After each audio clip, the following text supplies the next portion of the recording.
राजपूत काल का ही जो अन्य वंश है, जैसे आपका चंदेल वंश है, गढ़वाल राठौर है ना, या फिर परमार वंश या चालुक्य वंश है ना, पाल वंश, सेन वंश है ना, इनके बारे में हम लोग आज पढ़ेंगे।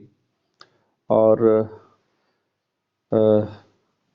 जैसा कि कल हम लोग पढ़े थे कि जो राजपूत काल का अभ्युदय होता है वह आपका 8वीं से 12वीं शताब्दी तक में इनका उद्भव और विकास दोनों माना जाता है। गुप्त काल के पतन के बाद से जो है गुप्तोत्तर काल या पोस्ट लेटर गुप्ता जो पीरियड है वह राजपूत काल के नाम से भी जाना जाता है। तो कल हम लोगों ने डिस्कस किया था कि राजपूतों का अभ्युदय कैसे हुआ, और फिर उसके बाद से गुर्जर प्रतिहार वंश और दिल्ली के चौहान वंश के बारे में डिस्कस किया था।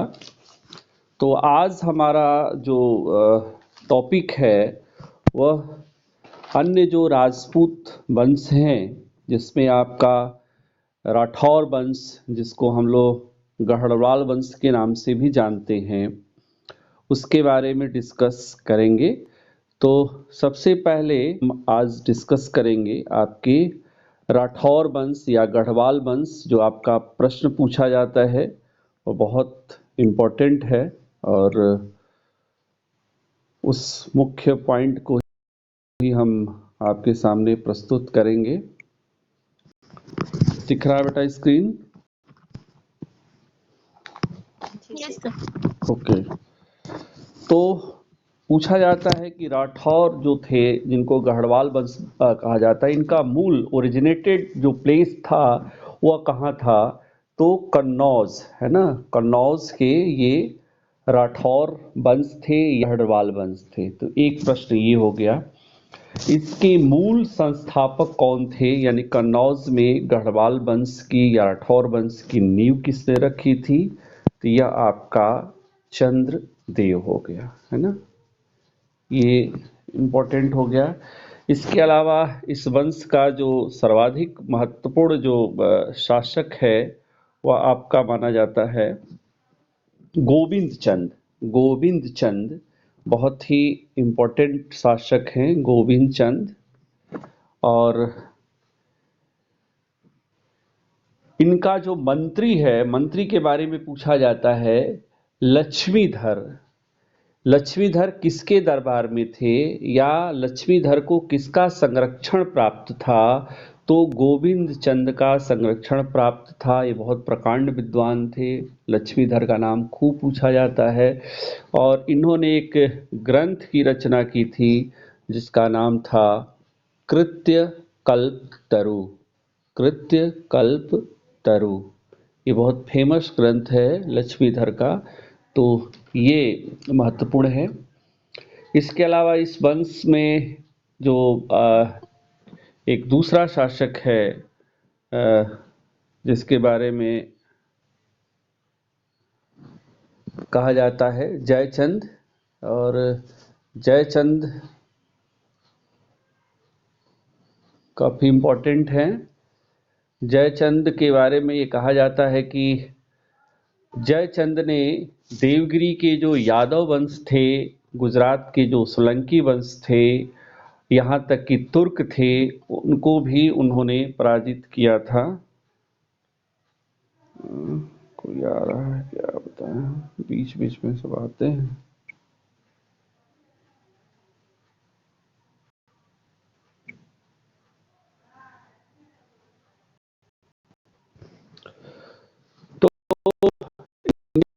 ये कहा जाता है कि जयचंद ने आपके देवगिरी के यादव वंश, गुजरात के सोलंकी और तुर्कों को भी कई बार जो है पराजित किया था। कौन है?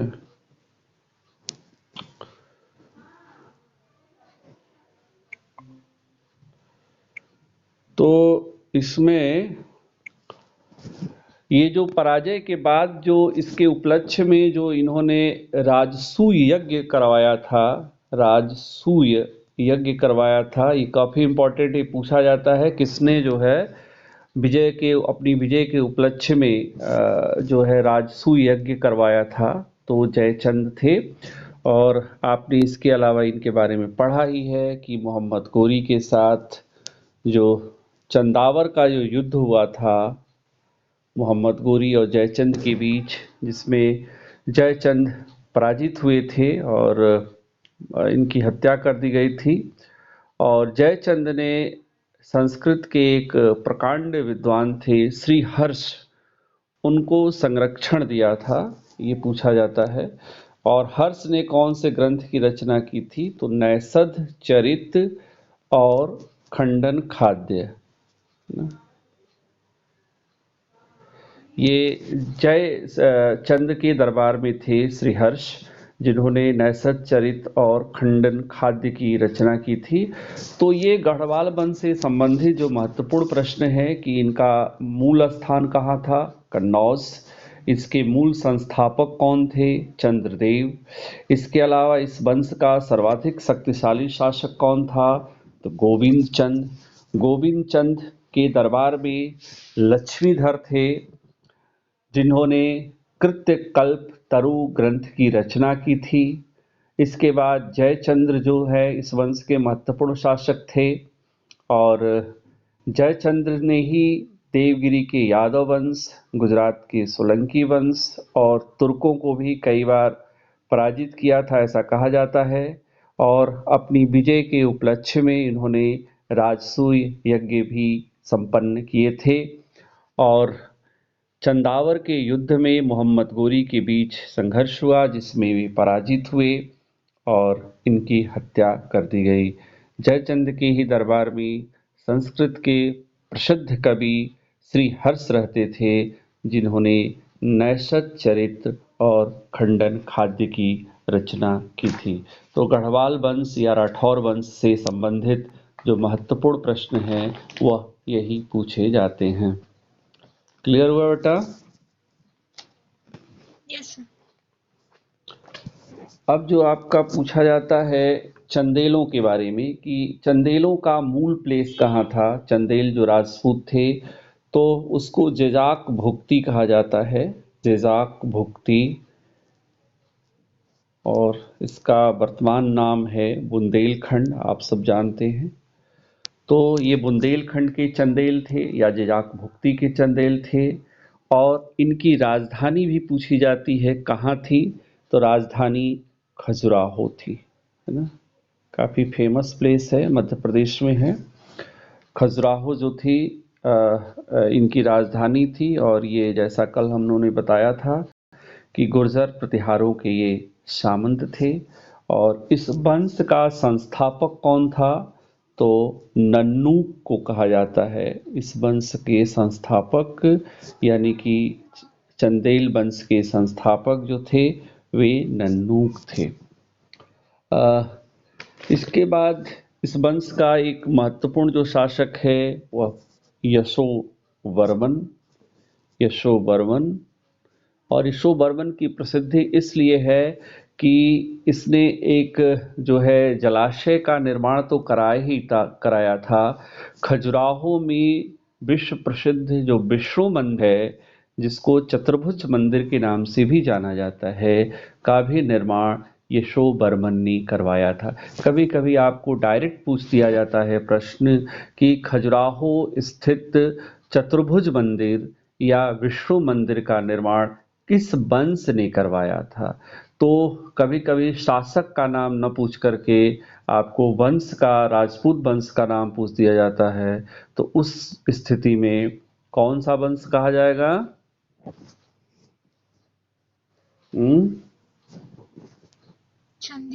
चंदेल वंश, ठीक है। तो ये आपको ध्यान में रखना, अगर शासक का नाम आता है तो यशोवर्मन, ठीक है। इसके अलावा जो है धंग एक महत्वपूर्ण शासक था इस वंश का। धंग, धंग इसलिए कि जो प्रतिहार के जो सामंत थे ये चंदेल, इनसे पूर्ण रूप से स्वतंत्रता प्राप्त कराने का जो श्रेय है, जो क्रेडिट है, वह दिया जाता है धंग को।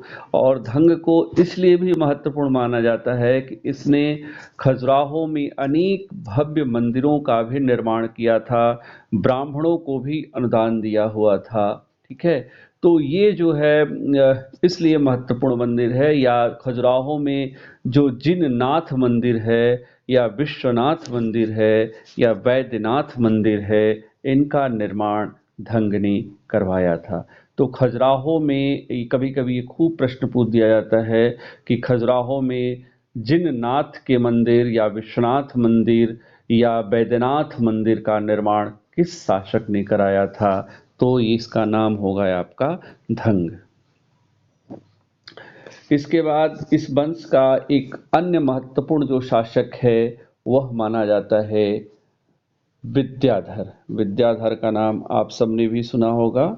विद्याधर बहुत महत्वपूर्ण है, और जो है मुसलमान लेखक जो है उसे नंद और विदा के नाम से भी संबोधित करते हैं अपने ग्रंथों में।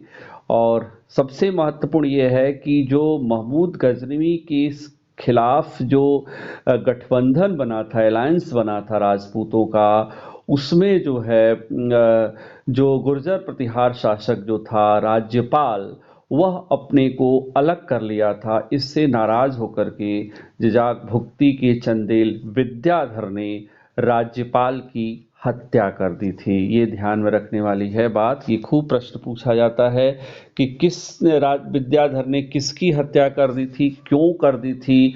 तो इसका मतलब ये है कि गुर्जर प्रतिहार वंश के शासक राज्यपाल की हत्या की थी, क्योंकि वह महमूद गजनवी के खिलाफ जो होने वाले अलायंस था, गठबंधन था राजपूतों का, उसमें वह अपने आप को अलग कर लिया था, भाग खड़ा हुआ था। तो इसलिए विद्याधर ने गुस्से में आकर के राज्यपाल की हत्या कर दी थी। तो ये बहुत इम्पोर्टेंट है विद्याधर इसलिए भी। इसके अलावा हम देखते हैं कि जो है भोज जो है सॉरी इस वंश का जो अंतिम शासक है वह है शक्तिशाली शासक माना जाता है परमारदिदेव अथवा परमल, जिसको कुतुबुद्दीन ऐबक ने पराजित किया था 1203 में, और जो है बुंदेलखंड पर अधिकार कर लिया था, सॉरी कलिंजर पर अधिकार कर लिया था। और प्रबोध चंद्रोदय के जो लेखक हैं कृष्ण मिश्र, उनको कीर्तिवर्मन का जो है संरक्षण प्राप्त था। कहने का मतलब ये था कि सिर्फ यहाँ पर जो इम्पोर्टेंट है वो ज़्यादातर राजधानी कहाँ थी, चंदेलों की राजधानी कहाँ थी, कहाँ थी खजुराहो। Very good. इस वंश का प्रथम शासक कौन था? हम्म, नन्नुक। Nannuk, very good. खजुराहो के विष्णु मंदिर या चतुर्भुज मंदिर का निर्माण किसने कराया था? यशोवर्मन। हाँ, यशोवर्मन, गुड। खजुराहो में विश्वनाथ मंदिर या जिन्नाथ मंदिर या वैद्यनाथ मंदिर का निर्माण किसने कराया था? धंग ने कराया था। Very good.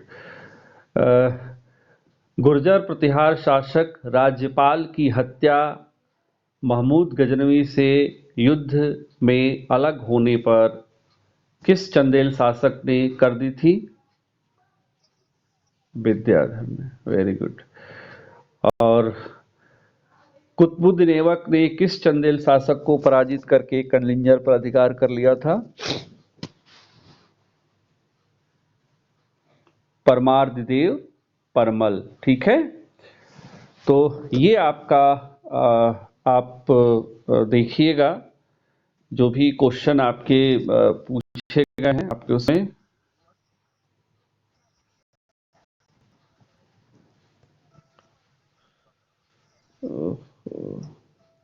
आने लगे। तो ये मैं कह रहा था कि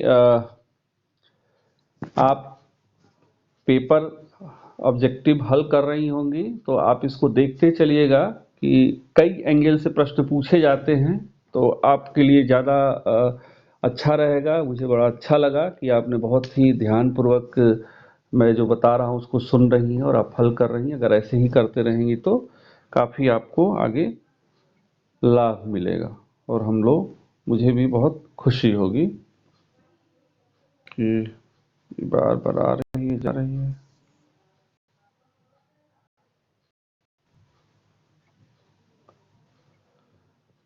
बेटा स्क्रीन दिख रहा है ना? ओके। अब हम लोग डिस्कस करेंगे परमार वंश के बारे में। परमार वंश कहाँ के थे? तो ये प्रश्न पूछा जाता है कहाँ के थे, तो मालवा के थे। मालवा के परमार वंश थे और इस वंश का पहला शक्तिशाली या स्वतंत्र शासक जिसका नाम था सियक या श्रीहर्ष, यानी इस वंश का संस्थापक जो था वह आपका सियक या श्रीहर्ष था। परमार वंश की मूल प्लेस था मालवा और इसका जो संस्थापक था वह था श्रीहर्ष या सियक। इनकी राजधानी जो थी वह ध्यान में रखने वाली बात है कि सबसे पहले जो इनकी राजधानी थी वह थी आपकी उज्जैन, बाद में आपकी धारा बनी, है ना, धारा। तो ये उज्जैन इनकी राजधानी, प्रारंभिक राजधानी पूछा जाता है कि परमाणु की प्रारंभिक राजधानी कहाँ थी, और बाद में धारा तो हमने आपको बताया ही। इसके अलावा परमार वंश के जो सबसे महत्वपूर्ण शासक हैं उनका नाम है वाकपति मुंज।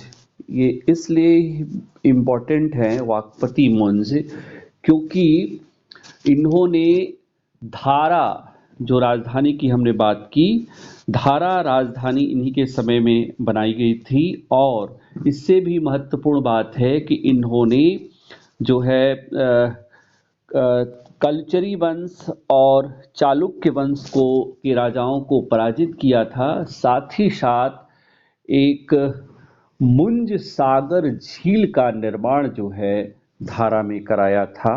धारा मुंज सागर झील, मुंज सागर झील का निर्माण कराया था। इसलिए इम्पोर्टेंट है कि यह झील आज भी उनकी स्मृति में सहीज कर रखी गई है धरोहर के रूप में। तो वाकपति मुंज ने जो है धारा में मुंज सागर झील का निर्माण कराया था और चालुक्यों को और कल्चरी को जो है इन्होंने पराजित भी किया था। तो इसके अलावा जो है सिंधुराज एक शासक थे, सिंधुराज। और पद्मगुप्त ने जो एक रचना की थी, पद्मगुप्त के बारे में पूछा जाता है, पद्मगुप्त ने किस ग्रंथ की रचना की थी? तो पद्मगुप्त ने नौ शाह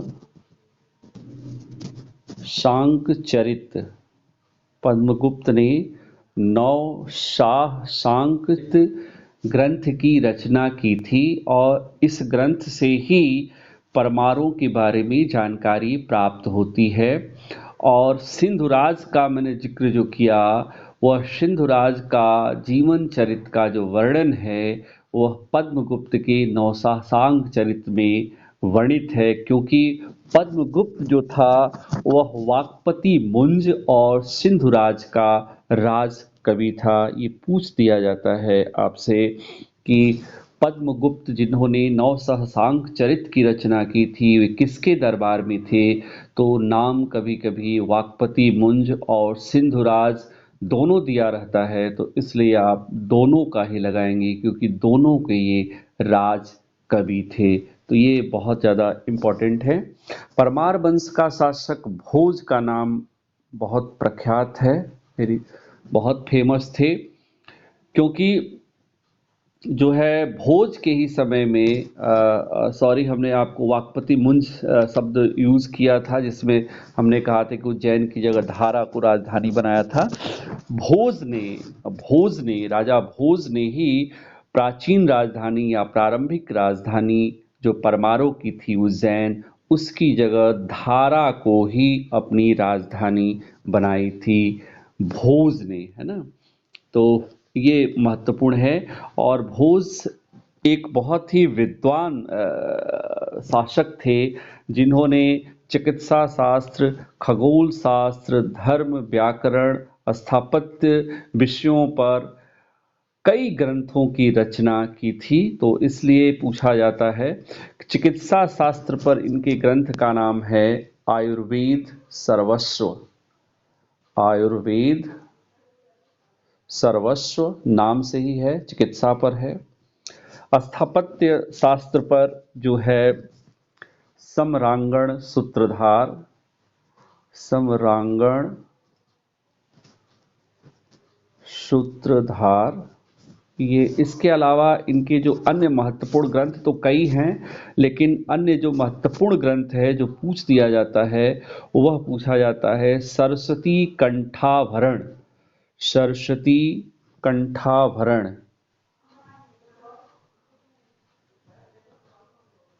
सरस्वती कंठाभरण हो गया। इसके अलावा पूछ दिया जाता है आपका युक्ति कल्प तरु।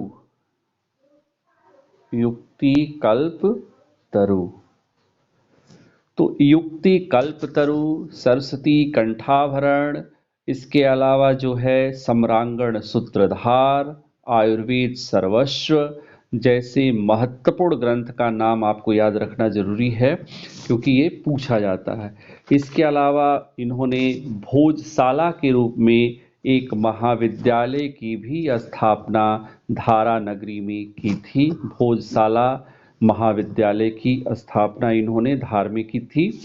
साथ ही साथ वहाँ पर वांग देवी या सरस्वती की प्रतिमा की भी इन्होंने प्राण प्रतिष्ठा कराई थी, जहाँ पर आज भी संस्कृत भाषा में लेख जो है वह उल्लिखित है। इसके अलावा उन्होंने अपने नाम पर भोजपुर नगर को निर्मित कराया और भोजसर नामक तालाब को भी निर्मित करवाया था। तो भोज कितना इम्पोर्टेंट है, इसी से आप अंदाज़ा लगा सकती हैं। यहाँ तक कि अकबर के काल में अबुल फजल ने जो आईने अकबरी लिखी थी, उसमें भी यह वर्णन मिलता है कि भोज की दरबार में 500 विद्वान रहा करते थे। तो ये इतना इम्पोर्टेंट है। इसके अलावा हमने ये भी देखा है कि परमार भोज की मृत्यु होने पर जो है पंडित वर्ग को बहुत दुख हुआ था, और उसकी मृत्यु पर यह कहावत प्रचलित हो गई थी कि अद्य धारा निराधार निरालंबा सरस्वती। खूब प्रश्न पूछा जाता है कि किसकी मृत्यु पर यह कहा जाता है, अद्य धारा निराधार निरालंबा सरस्वती, अर्थात विद्या और विद्वान दोनों ही निराश्रित हो गए हैं।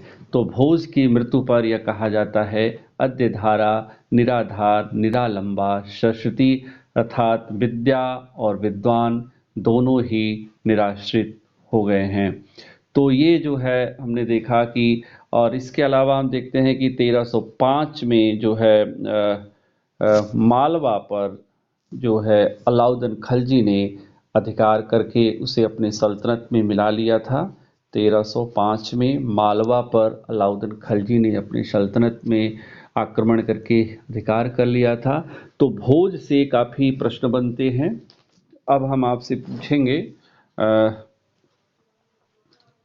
परमारों से संबंधित प्रश्न। परमार जो है कहाँ के रहने वाले थे? मालवा के। Very good. इसका पहला स्वतंत्र और शक्तिशाली शासक कह सकते हैं, या इस वंश का फाउंडर कौन था? हाँ, वेरी गुड। परमारों की प्रारंभिक राजधानी क्या थी?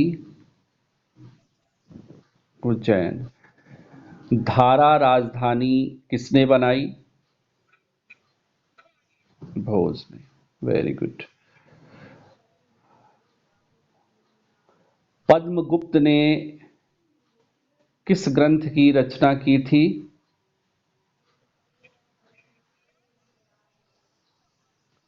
अरे वाह, वेरी गुड। मुंज सागर झील का निर्माण किस शासक ने कराया था? मुंज सागर झील का निर्माण किस शासक ने कराया था?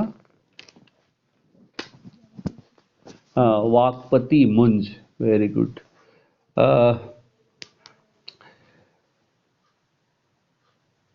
पद्मगुप्त किसके दरबारी कवि थे?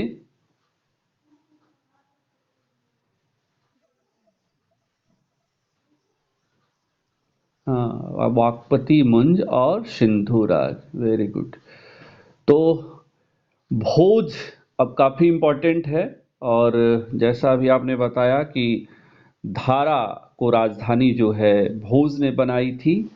भोज अपनी विद्वता के कारण कविराज के नाम से जाना जाता था। ये शायद मैं आपको बताना भूल गया था, जिसने कविराज की उपाधि भी धारण की थी।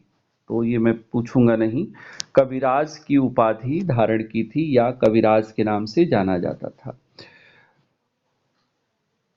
परमार वंश का कौन सा ऐसा शासक था जो अपनी प्रशासनिक रिस्पॉन्सिबिलिटी के अलावा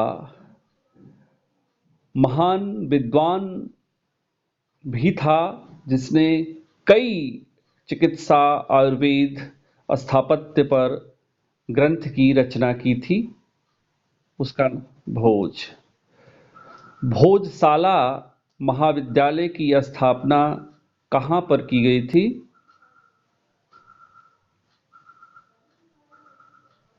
किस धारा में की गई थी? यस। और किसने की थी? भोज ने की थी। ठीक है। भोजपुर नगर किसने बसाया था?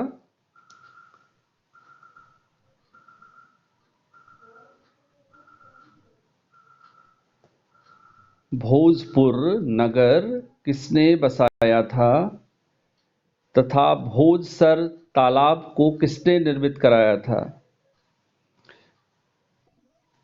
देखो, इसमें कॉमन सेंस की बात है बेटा। भोज अपने नाम पर उसने सब कुछ किया है ना, भोजशाला, भोजपुर नगर, भोजसर, है ना। तो भोज उसका नाम ही था और उसने कविराज की उपाधि धारण की। तो ये बहुत महत्वपूर्ण है। और इतना ज्यादा आईने अकबरी में परमार वंश के किस शासक का मिलता है? भोज का। ठीक है। और इसके अलावा अद्य धारा निराधार निरालंबा सरस्वती, यह कहावत या जो भी है चरित्र, हाँ, भोज के बारे में कहा गया था। ठीक है। तो अब आप ये देखिएगा, 1305 में हमने बता ही दिया कि अलाउद्दीन खलजी ने मालवा को दिल्ली सल्तनत में शामिल कर लिया था। अब आप, जो प्रश्न आपका पूछा गया होगा इस परमार वंश से संबंधित या भोज से संबंधित या मालवा से संबंधित, तो आप कोशिश करिएगा, देखिएगा, तो आप बहुत आसानी से इसको हल कर सकती हैं। भोज ने कुछ ग्रंथों की रचना की थी जिसका नाम आपको याद रखना जरूरी है। आयुर्वेद सर्वस्व, सम्रांगण सूत्रधार, सरस्वती कंठाभरण, युक्ति कल्पतरु। ठीक है। ये ऐसे महत्वपूर्ण ग्रंथ हैं जो ज्यादातर एग्जाम में पूछे जाते हैं कि किसने इस ग्रंथ की रचना की थी। तो भोज। ठीक है। और एक और भी तरीका है, अगर ग्रंथ आता है और भोज नाम रहता है और अन्य शासकों का नाम रहता है, और अगर आप कहीं कंफ्यूज कर रही हैं, तो फिर उस स्थिति में आप आसानी से, अगर भोज का नाम है तो उसमें आप चिन्हित कर सकती हैं। ठीक है। ये भी बहुत कॉमन सेंस से, बहुत ऑब्जेक्टिव क्वेश्चन नहीं मालूम होता है तब भी आप हल कर पाते हैं, यही पढ़ने का फायदा होता है। कि उस कंडीशन में जब आप ये देख रहे हो कि हमें नहीं मालूम है, लेकिन एक भोज का मालूम है कि बहुत विद्वान था और उसने कई ग्रंथ की रचना की थी, तो उस कंडीशन में आप आसानी से भोज की तरफ जाएंगी और देखेंगे कि आपका उत्तर ज़्यादातर मामलों में सही हो जाएगा। तो कई अनुमान भी आपके अनुभव के आधार पर सही हो जाते हैं प्रश्न, उससे आधारित प्रश्न आसानी से आप हल कर लेते हैं। ठीक है बेटा। अब हम लोग बात करेंगे एक अन्य महत्वपूर्ण जो वंश है, जो चालुक्य वंश है, जिसकी जो गुजरात के अन्हिलवाड़ पूछा जाता है कि चालुक्य कहाँ के रहने वाले थे, तो गुजरात के थे, लेकिन गुजरात न देकर के अन्हिलवाड़ प्रश्न पूछ दिया जाता है, नाम दे दिया जाता है। तो उस कंडीशन में जो है इनका भी, जो हम लोगों ने अग्निकुल से जो उत्पन्न हुई थी अग्निकुंड से, तो राजपूतों में इनका भी चालुक्यों का भी नाम है, जिनको सोलंकी भी कहा जाता है चालुक्य के साथ साथ, ये भी ध्यान में रखने वाली बात है। तो ये महत्वपूर्ण है। 36 जो राजपूत कुल का वर्णन मिलता है उसमें इनका भी नाम मिलता है। तो चालुक्य वंश का जो संस्थापक था वह मूलराज प्रथम था। मूलराज प्रथम था, जो जैन धर्म का अनुयायी था। ये आपको ध्यान में रखने वाली बात है कि गुजरात में उस समय राजपूत पीरियड में गुजरात में, राजस्थान में जैन धर्म का खूब प्रचार प्रसार हुआ था। तो जो हिंदू धर्म था, वैदिक धर्म, विष्णु धर्म का या शैव धर्म के साथ साथ समानांतर जैन धर्म और का भी विस्तार हो रहा था। तो जैन धर्म चलता रहा, बौद्ध धर्म भले भारत से विलुप्त हो गया। तो ये आपको ध्यान में रखना है। तो मूलराज प्रथम जो है, यह जो है इस वंश का संस्थापक था, चालुक्य वंश का, और जैन धर्म का जो है यह पोषक था, संरक्षक था। और इसने गुजरात के एक बड़े भाग को जीत करके अन्हिलवाड़ को, जिसका जिक्र मैंने अभी किया, को अपनी राजधानी बनाई थी। तो ये पूछा जाता है कि अन्हिलवाड़ राजधानी किसने बनाई, तो मूलराज प्रथम। ठीक है। किस धर्म का वह संरक्षक था, तो जैन धर्म का। इस वंश का एक अन्य महत्वपूर्ण शासक है जो आपके इतिहास से संबंधित है, काफी इंपॉर्टेंट है, वह भीम प्रथम है। यह इसलिए महत्वपूर्ण है कि गुजरात के सोमनाथ मंदिर पर जब महमूद गजनवी ने 1025-26 में आक्रमण किया था, तो उस समय गुजरात का जो शासक था वह भीम प्रथम था, जिसने सोमनाथ मंदिर का जीर्णोद्धार कराया, उस पर पत्थर का जो है निर्मित कराया। भीम प्रथम ने सोमनाथ मंदिर का पुनर्निर्माण कराया। तो ये महत्वपूर्ण है। लेकिन अगर प्रश्न में कभी कभी थोड़ा सा यहाँ पर डाउट्स रहता है कि ध्यान में रखने वाली, कि कभी कभी भीम प्रथम की जगह विकल्प में कुमारपाल का भी नाम आ जाता है मंदिर के जो है जीर्णोद्धार में या पुनर्निर्माण में। तो उस कंडीशन में भीम प्रथम अगर विकल्प में नहीं है तो कुमारपाल भी आप चिन्हित कर सकते हैं। तो ये है गुजरात के सोमनाथ मंदिर का आक्रमण महमूद गजनवी ने किया था। उस समय गुजरात का शासक भीमदेव प्रथम था, जिसने महमूद गजनवी द्वारा विनष्ट किए गए मंदिर का पुनर्निर्माण कराया। हालांकि एक अन्य परंपरा के अनुसार कहा जाता है कि इस मंदिर का पुनर्निर्माण कुमारपाल ने करवाया था। तो जय सिंह सिद्धराज की उपाधि धारण करके कुमारपाल शासक बना था। तो जय सिंह सिद्धराज ने एक मस्जिद के निर्माण के लिए राजकोष से धन प्रदान किया था। ये काफी महत्वपूर्ण इसका नाम है, जय सिंह सिद्धराज। जय सिंह सिद्धराज, इनसे जुड़ा कई प्रश्न पूछा जाता है, जैसा मैंने अभी आपसे बताया। जय सिंह सिद्धराज, इनके दरबार में ही जैन धर्म के प्रसिद्ध आचार्य हेमचंद रहते थे। हेमचंद पूछा जाता है किसके दरबार में थे, जैन धर्म के पोषक जो थे। और जय सिंह सिद्धराज ने ही एक मस्जिद के निर्माण के लिए अपने राजकोष से धन प्रदान किया था। ये पूछा जाता है खूब प्रश्न कि किसने राजकोष से मस्जिद निर्माण के लिए धन निर्गत किया था। इसके अलावा हम देखते हैं कि जो है कुमारपाल एक महत्वाकांक्षी शासक भी था, और जैसा अभी हमने आपसे जिक्र भी किया कि जय सिंह सिद्धराज उसके दरबार में थे और जैन धर्म में उन्होंने कुमारपाल को दीक्षित किया था। और कुमारपाल ने जैन धर्म को अपने साम्राज्य में प्रोटेक्शन भी दिया था। और एक परंपरा के अनुसार, जैन परंपरा के अनुसार कुमारपाल ने ही अपने संपूर्ण साम्राज्य में पशु हत्या, मद्यपान को प्रतिबंधित कर दिया था। ठीक है, तो कुमारपाल जो है जैन जरूर था, लेकिन जैसा अभी हमने आपसे बताया कि सोमनाथ मंदिर का अंतिम रूप से पुनर्निर्माण जो है कुमारपाल ने करवाया था। और जैन आचार्य हेमचंद के साथ सोमनाथ के मंदिर में शिव की अर्चना भी की थी। तो ये भी एक महत्वपूर्ण प्रश्न है। इसके अलावा हमें देखते हैं कि जय सिंह सूरी ने कुमारपाल चरित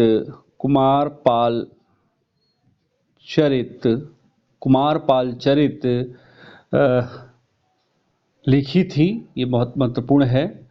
और कुमारपाल के उत्तराधिकारी अजय पाल के समय में गृह युद्ध हुआ था दो धर्मावलंबियों के बीच, यानी जैन और शैव धर्मावलंबियों के बीच गृह युद्ध हुआ था। तो अजय पाल इसलिए महत्वपूर्ण है। इसके अलावा मूलराज द्वितीय का नाम आपने सुना होगा, क्योंकि मूलराज द्वितीय ने ही जो है आबू पर्वत के निकट मोहम्मद गोरी को सबसे पहले हिंदुस्तान में पराजित किया था। इसको भीम द्वितीय के नाम से भी जाना जाता है। तो मूलराज द्वितीय या भीम द्वितीय जो इस वंश का अंतिम शासक था, जब गुजरात में आक्रमण किया था मोहम्मद गोरी ने, तो इन्होंने आक्रमण को विफल किया था। और चालुक्यों के ही शासनकाल में महिलाओं को सबसे ज़्यादा उच्च प्रशासनिक पदों पर नियुक्त किया जाता था। तो ये प्रश्न पूछा जाता है कि किसके काल में महिलाओं को जो है उच्च प्रशासनिक पदों पर नियुक्त किया जाता था। तो चालुक्य थे, है ना। तो ये चालुक्य से संबंधित जो महत्वपूर्ण प्रश्न थे वह हमने आज आपके सामने डिस्कस किया। अब हम लोग इसको रिवाइज करेंगे।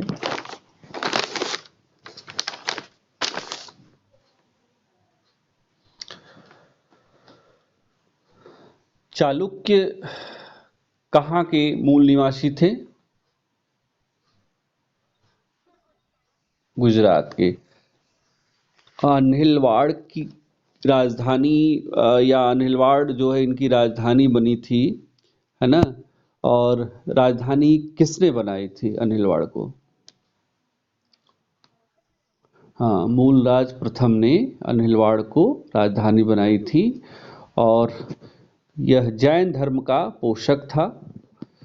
और सोमनाथ मंदिर पर जब महमूद गजनवी ने आक्रमण किया था, उस समय गुजरात का शासक कौन था? भीम प्रथम सोमनाथ के मंदिर का पुनर्निर्माण जो है सबसे पहले किसने कराया था? नहीं, हाँ, भीम प्रथम ने। यहाँ पर थोड़ा करेक्शन कर लीजिएगा। हालांकि विकल्प मैंने बताया कि दोनों नहीं रहेगा, भीम प्रथम और कुमारपाल नहीं रहेगा। और अगर रहेगा भी तो प्रश्न में पूछने में वेरिएशन रहेगा। अगर प्रश्न यह पूछा जाता है कि सोमनाथ के मंदिर का सबसे पहले पुनर्निर्माण किसने कराया, तो भीम प्रथम। अंतिम रूप से पुनर्निर्माण किसने कराया? कुमारपाल। लेकिन अगर पुनर्निर्माण कराया सोमनाथ मंदिर का, तो उस कंडीशन में विकल्प में भीम प्रथम या तो होगा या फिर कुमार पाल होगा, दोनों नहीं होंगे। अगर दोनों होंगे तो इसका मतलब कि विकल्प गलत होगा। ठीक है, तो ये आपको ध्यान में रखना है। जय सिंह सिद्धराज की उपाधि किसने धारण की थी? जय सिंह सिद्धराज की उपाधि किसने धारण की थी? कुमारपाल ने धारण की थी, है ना, ये ध्यान में रखने वाली बात है। और हेमचंद्र जो है जैन आचार्य थे, किसके दरबार में थे? जय सिंह सिद्धराज। ठीक है। किस शासक ने अपने फंड से एक मस्जिद के निर्माण के लिए अनुदान दिया था? जय सिंह सिद्धराज। ठीक है। तो कुमारपाल को जैन धर्म में दीक्षा किसने दिया था? किस जैन आचार्य ने? हाँ, हेमचंद ने दिया था। किस शासक ने अपने दरबार में पशु हत्या, मद्यपान पर प्रतिबंध लगा दिया था? कुमारपाल ने। ठीक है। कुमारपाल चरित की रचना किसने की थी?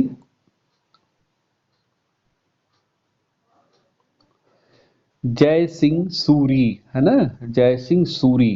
ठीक है। तो ये ध्यान में रखने वाली बात है, बहुत इंपॉर्टेंट ग्रंथ है कि कुमारपाल चरित में किसका वर्णन मिलता है। तो कुमारपाल नाम से ही आपको दिख रहा है, कुमारपाल, जय सिंह सिद्धराज कुमारपाल। इसके अलावा शैव और जैन धर्मावलंबियों के बीच गृह युद्ध किसके शासनकाल में हुआ था?